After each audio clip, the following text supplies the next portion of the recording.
अस्सलाम वालेकुम। जो हमारा सब्जेक्ट है वो है फिजियोलॉजी और जो हमारा टॉपिक है वो है सर्कुलेटरी सिस्टम को ये आगे हम लोग प्रोसीड कर रहे हैं। ठीक है, लास्ट लेक्चर में मैंने आपको सर्कुलेटरी सिस्टम का एक ओवरव्यू और डेफिनेशन बताई थी और फिर कौन कौन से स्ट्रक्चर जो होते हैं वो बताए थे और फिजियोलॉजिकली उनका फंक्शन बताया था। ठीक है, अब आज का जो लेक्चर है बेसिकली वो है हमारा प्रॉपर्टीज ऑफ कार्डियक मसल्स के ऊपर बेस करता है। बहुत ज्यादा प्रॉपर्टीज है इसकी, हम लोग जिनके आज के लेक्चर में ये 1 2 3 4 5 कवर करेंगे। ठीक है, अब हमारा जो लेक्चर है वो स्टार्ट करते हैं। सर्कुलेटरी सिस्टम है, आपको पता है कि आपका जो हार्ट है वो पंपिंग एक्शन प्रोड्यूस करता है आपकी बॉडी में, पूरी बॉडी को ब्लड सप्लाई करता है। ठीक है, अब हार्ट के अंदर क्या प्रेजेंट होता है? मसल्स प्रेजेंट होते हैं जिनको हम लोग कार्डियक मसल्स कहते हैं, हार्ट के मसल्स कहते हैं। वो कंटिन्यूसली कॉन्ट्रैक्ट रिलैक्स कर रहे होते हैं, कॉन्ट्रैक्ट स्टेट में होते हैं, फिर रिलैक्सिंग स्टेट में होते हैं। अगर वो कॉन्ट्रैक्ट ना करें तो ब्लड जो है वो आगे पंप आउट ना हो, और अगर वो रिलैक्स ना करे तो ब्लड जो है वो सही से फिल अप ना हो। ठीक है, मैं दोबारा फिर रिपीट करती हूँ, अगर वो कॉन्ट्रैक्ट ना करें तो ब्लड आपका जो है वो पंप सही से नहीं करेगा, और अगर वो रिलैक्स ना करें तो आपका जो ब्लड है वो सही से फिल अप नहीं हो सकेगा आपके हार्ट के वेंट्रिकल एरिया पे, किसी भी पार्ट में। ठीक है, तो कंटिन्यूसली जो आपका हार्ट होता है वो क्या कर रहा होता है? कॉन्ट्रैक्ट और रिलैक्सिंग स्टेट होता है, वो पंप कर रहे होते हैं। ठीक है, तो बेसिकली जो प्रॉपर्टी वो हार्ट है वो दो में डिवाइड की हुई है, एक बीटिंग हार्ट में और एक कोएफिशिएंट हार्ट के अंदर। ठीक है, अब बीटिंग हार्ट क्या है? तो जब कंटिन्यूसली आपका जो हार्ट है वो कॉन्ट्रैक्ट कर रहा है, ठीक है, और यानी कि आगे जो है पल्स जो है वो जनरेट कर रहा है और अपना जो काम है वो सही से कर रहा है। कोएफिशिएंट हार्ट का मतलब क्या होता है? क्वाइट। कोएफिशिएंट का मतलब है क्वाइट, इसमें मतलब होता है इनएक्टिविटी। ठीक है, कि आपका जो हार्ट है बेसिकली वो थोड़ा सा इनएक्टिव फॉर्म है। कंटिन्यूसली जो होता है आपका हार्ट हर वक्त कॉन्ट्रैक्ट जो है वो हमें ये बताया कि सिंपल वो कॉन्ट्रैक्ट कर रहे हैं, रिलैक्स कर रहे हैं, कॉन्ट्रैक्ट कर रहे हैं, रिलैक्स कर रहे हैं। तो ये दिस रिलैक्सिंग स्टेट जो होती है ये हम लोग उसको थोड़ा सा कह देते हैं कि ये इनएक्टिव फॉर्म है आपके हार्ट की, कि इसके अंदर वो कोई भी एक्शन पोटेंशियल या कोई भी पल्स जो है वो जनरेट नहीं कर रहा अभी। इस स्टेट को हम लोग वो इसे हार्ट स्टेट कह देते हैं, कि इसके अंदर जो है आपका हार्ट थोड़ा सा किसमें है? थोड़ा सा रिलैक्सिंग कंडीशन में, इनएक्टिव फॉर्म में, क्वाइट फॉर्म में।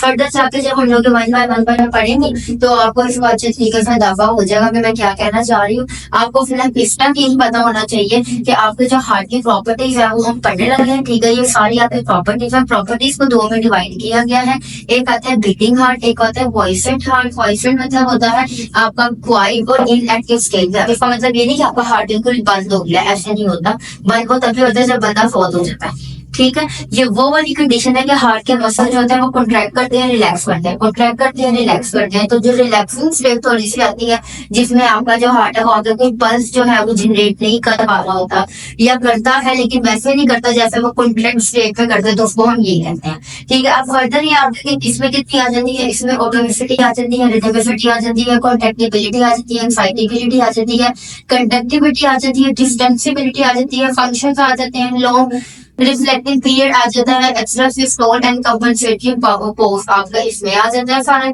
इसमें आपका आ जाता है all and nitro staircase phenomena, length tension relationship, summation of सब मिनिमल स्टिमुलाई या स्टिमुलस।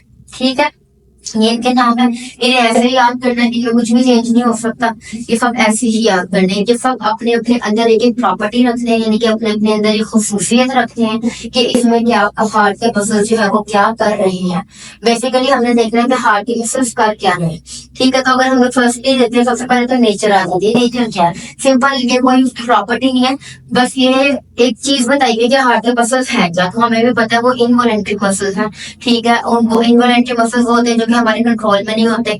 ठीक है, वो कंटिन्यूसली कॉन्ट्रैक्ट कर रहे हैं तो भी वो अपनी मर्जी से कर रहे हैं, रिलैक्स अगर करते हैं तो भी अपनी मसल अपनी मर्जी से कर रहे हैं। ठीक है, और क्या कहते हैं हमारे कंट्रोल में वो नहीं है। जिस तरह हमारे हाथ के पाँव के मसल्स हमारे कंट्रोल में, हम लेट जाते हैं तो हमारा हाथ और पाँव जो है वो मूव नहीं करता, हम मर्जी से उनको हिला दें, तो ये हमारे वॉलेंट्री कंट्रोल। लेकिन इनवॉलेंट्री होते हैं जो कि हमारे कंट्रोल में नहीं होते, तो हम सो भी रहे होते हैं तो हमारा हाथ क्या हो रहा था? काम कर रहा होता है।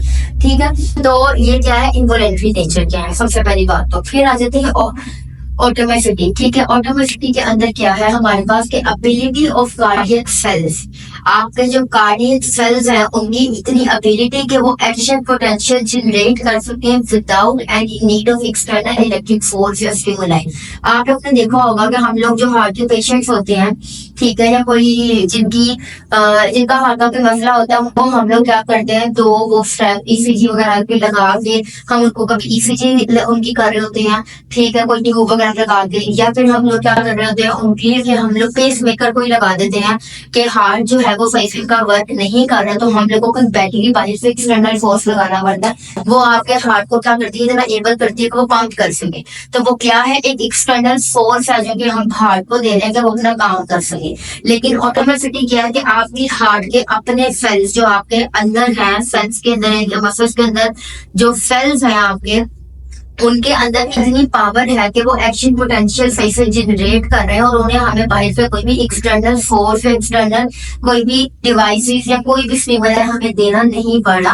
वो इतने काबिल है कि वो अपना काम खुद से कर रहे हैं। अब सबसे पहला क्वेश्चन यहाँ पे आता है कि एक्शन पोटेंशियल क्या होता है। एक्शन पोटेंशियल क्या होता है, आपके पास एक इलेक्ट्रिकल स्टिमुलस होता है, एक इलेक्ट्रिकल इम्पल्स होती है, ये जो कि आपकी बॉडी क्या करती है, मूव करती है। जब भी आपकी बॉडी में कोई स्टिमुलस जाता है, जैसे कि फॉर एग्जाम्पल आपके पाँव के नीचे कोई पत्थर आ गया है और आपका जो पाँव है वो उस पत्थर के ऊपर पड़ गया है, ठीक है, लेकिन आपको एकदम से पता चला है कि आपके पाँव के नीचे गया पत्थर है और अगर आप पाँव नहीं हटाएंगे तो आपको चोट लग जाएगी। तो आपने क्या किया, एकदम से पाँव हटा दिया। तो पत्थर क्या था, आपको स्टिमुलस था जो आपकी बॉडी से टच किया और आपकी बॉडी ने आगे से जो एक पूरा एक्शन पोटेंशियल, एक पूरा सिग्नल ब्रेन तक एकदम से किया नैनो सेकंड के अंदर, और वो वापस आया कि हम अपनी टांग जो है वो पीछे करो, अपनी जो लेग है उसे पीछे करो कि पत्थर है तुम्हारी टांग के नीचे। तो मेरी बॉडी ने क्या जनरेट किया, एक्शन पोटेंशियल जनरेट किया, जिसके थ्रू मैंने क्या की, एक मूवमेंट की। तो एक्शन पोटेंशियल क्या होता है, एक इलेक्ट्रिक इम्पल्स या पल्स होती है, ठीक है, जिससे आपकी बॉडी जो होती है वो काम कर रही होती है, ठीक है। तो जो आपके कार्डियक सेल्स होते हैं, जो कि कार्डियक मसल्स के अंदर प्रेजेंट होते हैं, वो क्या कर रहे होते हैं, वो एक्शन पोटेंशियल जनरेट कर रहे होते हैं, कंटिन्यूसली क्या एक पल्सेस जनरेट कर रहे होते हैं और उनको किसी भी विदाउट स्टिमुलस की जरूरत नहीं पड़ती। वो इतने अच्छे, इतने कारामत हैं कि वो क्या करें, इम्पल्सिव जनरेट कर रहे हैं और आपका हार्ट जो है वो काम कर रहे हैं। मैं इसको फिर से रिपीट कर देती हूँ, आपके जो कार्डियक सेल्स आपके कार्डियक मसल्स में प्रेजेंट होते हैं, वो कंटिन्यूसली एक्शन पोटेंशियल जनरेट यानी कि इम्पल्सिस जनरेट कर रहे होते हैं, ठीक है, बिल्कुल सही वाली, जिससे आपका जो हार्ट है वो बिल्कुल सही काम कर रहा होता है और उनको किसी भी विदाउट एक्सटर्नल स्टिमुलस की कोई जरूरत नहीं होती। विदाउट एक्सटर्नल स्टिमुलस उन्हें कोई भी एक्सटर्नल स्टिमुलस की जरूरत नहीं है, किसी बैटरी की, किसी भी ट्यूब की, किसी भी वायर की, किसी भी इलेक्ट्रिक स्टिमुलस की, किसी चीज की उन्हें जरूरत नहीं है। वो उन्हें कारामत है कि वो क्या कर रहे हैं, एक्शन पोटेंशियल इनके पल्सिव जनरेट कर रहे हैं, बिल्कुल ठीक। इसको कहते हैं हम लोग ऑटोमेसिटी, ठीक है, इसकी फर्स्ट प्रॉपर्टी है। सेकंड आ जाती है आपकी रिथमिसिटी। रिथम का मतलब जहाँ पे क्या है, इसका मतलब पल्सेशन है, ठीक है, रिथम प्रोड्यूस हो रही है आपकी हार्ट बीट क्या होती है, रिथम ही होती है, ठीक है। तो heart ability to maintain the relationship between systole and diastole. मैं आपको बताती हूँ, आपकी जो बॉडी है ना, आपकी जो इम्पल्सिव है, ये आपकी बॉडी में ऐसे नहीं मूव होती कि बस हार्ट कॉन्ट्रैक्ट हो गया, रिलैक्स हो गया, कॉन्ट्रैक्ट हो गया, रिलैक्स हो गया। ये पूरी कंडक्शन का एक वे होता है कि जब वो कॉन्ट्रैक्ट होता है तो किधर से ही पल्स निकलती है, किधर जाती है, किधर जाती है, किधर जाती है, ये एक पूरा पाथवे है, ठीक है। तो रिथमिसिटी क्या है कि आपकी हार्ट की इतनी एबिलिटी कि वो मेंटेन कर रही है रिलेशनशिप सिस्टोल और डायसिस्टोल का। तो सिस्टोल और डायसिस्टोल क्या है, सिस्टोल वो वाली कंडीशन जिसमें आपका हार्ट कॉन्ट्रैक्ट करता है और ब्लड जो है वो फिल अप होता है, ठीक है, यानी कि ब्लड पंप हो रहा होता है आपकी बॉडी से। और डायसिस्टोल क्या है कि आपका जो हार्ट है वो रिलैक्स हो रहा होता है, ठीक है। तो आपकी रिथमिसिटी क्या है कि जब आप इतनी आपकी हार्ट की एबिलिटी कि वो सिस्टोल और डायसिस्टोल यानी कि कॉन्ट्रैक्ट वाली स्टेट को और रिलैक्स वाली स्टेट को पूरा मेंटेन कर रही है। ऐसा नहीं हो रहा कि आपका जो हार्ट है जब वो कॉन्ट्रैक्ट कर रहा है तो ब्लड जो है वो बैक फ्लो कर रहा है और जब वो रिलैक्स कर रहा है तो आपका जो ब्लड है वो आगे ही नहीं जा रहा। ऐसा कोई सिस्टम नहीं है, सिंपल आपका जो ब्लड है वो फिलअप भी हो रहा है, आगे भी जा रहा है। सारे सिस्टम को कौन कंट्रोल करे, रिथमिसिटी इस प्रॉपर्टी का नाम है कि आपका जो हार्ट है वो एबिलिटी है to maintain the relationship between systole and diastole. और सिस्टोल कौन सी कंडीशन है, कॉन्ट्रैक्ट वाली, और डायसिस्टोल कौन सी कंडीशन है, रिलैक्सिंग वाली। यानी कि आपका जो हार्ट है उसकी इतनी एबिलिटी कि वो सही से कॉन्ट्रैक्ट भी कर रहा है, सही से रिलैक्स भी कर रहा है। इसको हम लोग क्या कहेंगे, रिथमिसिटी, थर्ड वन आ जाती है हमारे पास कॉन्ट्रैक्टिबिलिटी। इसमें क्या है कि आपके मसल्स हार्ट का जो है वो कॉन्ट्रैक्ट कर रहे होते हैं और आपकी बॉडी को पूरा क्या मिल रहा होता है, ब्लड मिल रहा होता है, लेकिन किसकी प्रेजेंस के अंदर, एटीपी और कैल्शियम आयंस की। हमें पता है हमारे मसल्स जितने भी काम कर रहे हैं वो सब एक एनर्जी के थ्रू काम कर रहे हैं, और वो एनर्जी क्या है हमारे पास, एडिनो ट्राइफॉस्फेट। ठीक है, यानी कि क्या है, एटीपी। एटीपी की फॉर्म में हमारी बॉडी को क्या मिलती है, एनर्जी मिलती है। आपकी बॉडी में जितने मसल होते हैं वो सारे एटीपी के ऊपर काम कर रहे होते हैं। आपकी बॉडी का जितना काम है किसके ऊपर काम कर रहे हैं, एनर्जी के ऊपर। तो जो हार्ट के मसल है वो भी क्या कर रहे हैं, एनर्जी लेके ही बाहर कॉन्ट्रैक्ट और रिलैक्स कर रहे हैं ना, एनर्जी के बगैर तो नहीं ना कर सकते। तो एनर्जी कौन सी है, एटीपी और कैल्शियम आयंस। आपके कैल्शियम आयंस का यहाँ पे इसलिए जिक्र किया गया क्योंकि मसल के अंदर जो अपना मैकेनिज्म होता है वो है कैल्शियम आयन का। वो एक लैदा से हटके टॉपिक है, लेकिन जब भी आपकी सार्कोमेयर जो होती है वो क्या करती है, सार्कोमेयर जो होती है आपके मसल के अंदर एक लेयर होती है जो कि जब वो श्रिंक होती है, कॉन्ट्रैक्ट होती है, तो कैल्शियम आयंस बाहर निकल के अंदर आते हैं ताकि आपकी मसल की जो मूवमेंट हो रही होती है। ये आपका स्केलेटन सिस्टम के अंदर आपका टॉपिक चला जाएगा, ये उसमें एक टॉपिक है। लेकिन आपकी मसल की जब भी मूवमेंट होती है वो एटीपी और कैल्शियम आयंस से थ्रू होती है। ठीक है, आपका कैल्शियम आयन का इनफ्लेक्स और ईफ्लेक्स होता है जिसकी वजह से आपकी जो मसल है उनकी मूवमेंट होती है पूरी बॉडी की। तो हार्ट के मसल भी इसी के ऊपर, इसी मैकेनिज्म के ऊपर वर्क कर रहे होते हैं। ठीक है, एटीपी उन्हें चाहिए होती है, एनर्जी फाइन होना चाहिए होती है, और कैल्शियम आयंस उन्हें चाहिए होते हैं कि वो कॉन्ट्रैक्ट करे और रिलैक्स करे। जब वो कॉन्ट्रैक्ट करेंगे तो जाहिर है वो पंप कर रहे हैं, जो ब्लड है पूरी बॉडी में उठा कर सर्कुलेट करें। तो इस प्रॉपर्टी को हम लोग कॉन्ट्रैक्टिबिलिटी कहेंगे। ठीक है, एक्साइटेबिलिटी आ जाती है, एबिलिटी ऑफ कार्डियक मसल। वही वाली बात है कि आपके कार्डियक मसल क्या कर रहे हैं, कार्डियक मसल जो है वो आपके जनरेट कर रहे हैं एक्शन पोटेंशियल और फिर वो पूरी बॉडी के अंदर भेज रहे हैं। इसको हम लोग एक्साइटेबिलिटी कहते हैं। अब कंडक्टिविटी आ जाती है। इसमें क्या होता है कि जो आपके हार्ट के मसल है वो क्या कर रहे हैं, प्रोड्यूस सिग्नल प्रोड्यूस कर रहे हैं। ठीक है, और वो ट्रेवल पूरे हार्ट से होता हुआ आपके पास यानी कि घूम रहा है, और फिर आपका जो मसल है उसी के थ्रू कार्डियक जो मसल है वो कॉन्ट्रैक्ट करें और रिलैक्स करें। अब कंडक्टिविटी का मतलब है कि आपके जो हार्ट है वो कैसे कंडक्ट कर रहा है एक इम्पल्स को, एक इम्पल्स प्रोड्यूस कैसे। तो सबसे पहले आपकी जो इम्पल्स है याद रखिएगा हार्ट के अंदर एसए नोड से प्रोड्यूस होती है।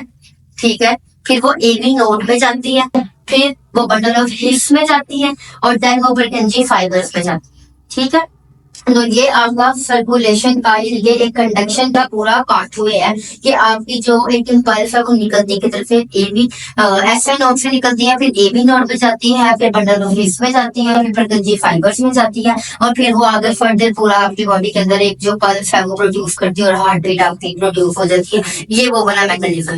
लेकिन डेफिनेशन क्या है कंडक्टिविटी की, कि हार्ट जो है वो आपका इलेक्ट्रिकल पल्स प्रोड्यूस कर रहा है जिसकी वजह से आपके जो हार्ट की मसल्स है वो क्या करें, कॉन्ट्रैक्ट और रिलैक्स करें। ठीक है, तो ये आपकी 5 प्रॉपर्टी आज हम लोग पढ़ रहे हैं। सबसे पहले आ जाती है ऑटोमेसिटी। इसमें यह है कि आपने कार्डियक के अपने जो सेल है, हार्ट के जो अपने सेल है वो इतने एबल हैं कि वो एक्शन पोटेंशियल यानी कि पल्सेस जनरेट कर सकें। उनको किसी भी बाहर की जरूरत नहीं पड़ती, किसी भी एक्सटर्नल स्टिमुलस की जरूरत नहीं पड़ती, वो इतने अच्छे काबिल हैं। रिदमिसिटी क्या है कि आपका जो हार्ट है वो इतना एबल है कि वो कॉन्ट्रैक्टिंग और रिलैक्सिंग स्टेट को मेंटेन कर रहा है पूरा। ठीक है, यानी कि क्या रिलेशनशिप डायस्टोलिक और सिस्टोलिक को वो क्या कर रहा है, मेंटेन कर रहा है। ठीक है, थर्ड वन आ जाती है आपके पास कॉन्ट्रैक्टिबिलिटी, कि आपका जो हार्ट के मसल्स है वो कॉन्ट्रैक्ट करते हैं, रिलैक्स करते हैं, लेकिन किसकी प्रेजेंस में, एटीपी और कैल्शियम आयंस की। क्योंकि आपकी बॉडी में जितने भी मसल है उनको एटीपी की जरूरत होती है और कैल्शियम आयंस की जरूरत होती है।